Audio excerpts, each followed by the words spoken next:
aha duherereye habereye impanuka yarijije abanyarwanda benshi cyane. Iyi mpanuka ibaye none ahangaha ku itariki zisanga 15 z'ukwezi kwa gatatu umwaka wa 2026.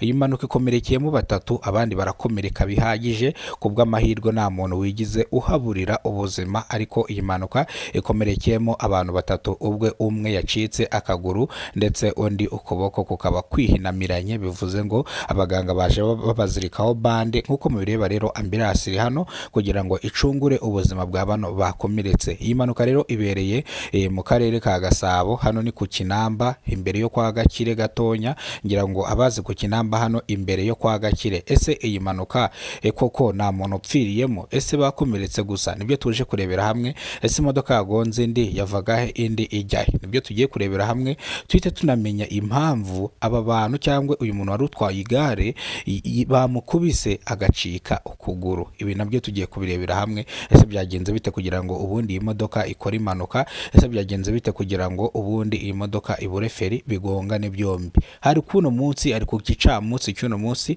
hari mu masaha ashyira saa 3 za mu gitondo, nibwo hano hari urujya n'uruza rw'abantu ndetse abantu bari mu kazi nk'uko bisanzwe. Saa 5 ndetse bishyira saa 6 nibwo impanuka yaje kuhita iba. Imodoka iri mu bwoko bwa Yaris 12 nibwo yaje kugongana n'indi modoka iri mu bwoko bwa Hoho. Iyi modoka yari ijyanye umucanga hano ku Gisozi, niho yarizanye umucanga. Nibwo rero iyi modoka iri mu bwoko bwa Yaris byaje kugongana, noneho birangira abamotari abanyonzi babigendeyemo.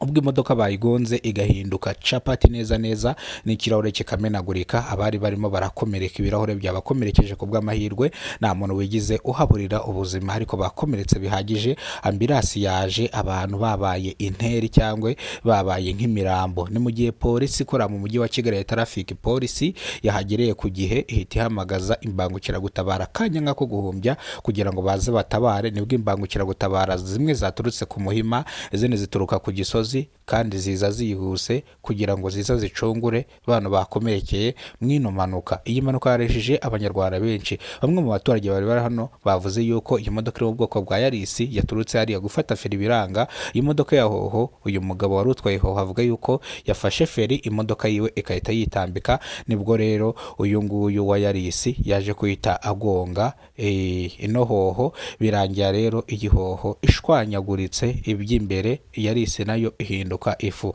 Hoho murabizi ko ari imodoka ikomeye, ntabwo yapfa gushwanyuka byoroshye gutyo, ariko nyine yashwanyutseho gatonya, nyine yangiritseho gatonya. Ariko bigaragare yuko umushoferi wari utwaye Yaris ariwe ufite amakosa. Sorry, ntago ariwe ufite amakosa, ahubwo iyi Hoho yafashe feri ikitambika mu muhanda, bigatuma Yaris yikubitaho, abanyonzi bakayikubitaho, byari birahonga byose bikagongwa.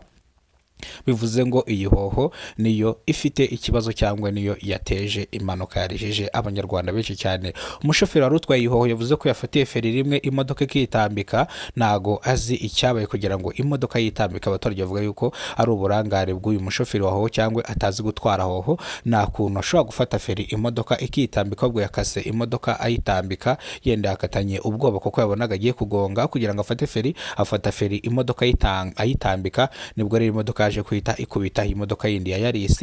Iyi modoka rero birangira ishwanyaguritse. Abari barimo barakomereka kugeza izi saha bari mu gahinda n'amarira, abandi bari kurira, bacitse amaboko, abakomeretse bihagije, ababyimbye amaguru. Kugeza izi saha bari guhumeka kuka kanyuma, ariko kugeza izi saha nta numwe urapfa, kereka rero babageza kwa muganga bagapfa. Ariko kugeza izi saha ambulance zisanga 3 zari zihari. Nkuko mubireba, ambulance 3 zari zihari, zirimo zirabitaho kugira ngo bataza kuhaburira ubuzima. Abaturage basaba Traffic Police ishinzwe impanuka abashoferi nk'aba ngaba kuzajya bakurwa mu mihanda, ndetse bakajya abashoferi nk'aba ngaba bazajya bakurwa mu muhanda by'iteka, batazi gutwara ibinyabiziga. Usanga bica abantu buri munsi, bakakora impanuka za buri munsi. Abashoferi nk'aba ngaba badashoboye gutwara ibinyabiziga bazajya bakurwa mu muhanda, nubwo baba barahawe gategure. Hari igihe usanga gategure baraziguze batarazikoreye.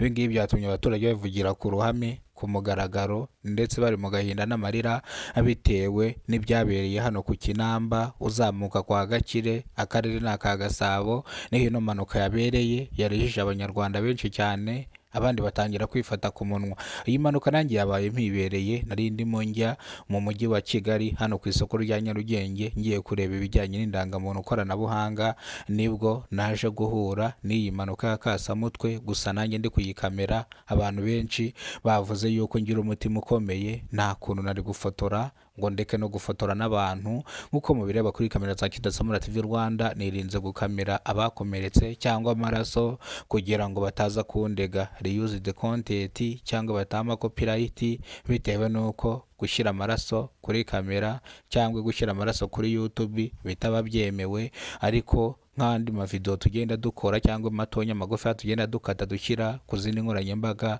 ho biremewe, amavideo tuba twayashyizeho.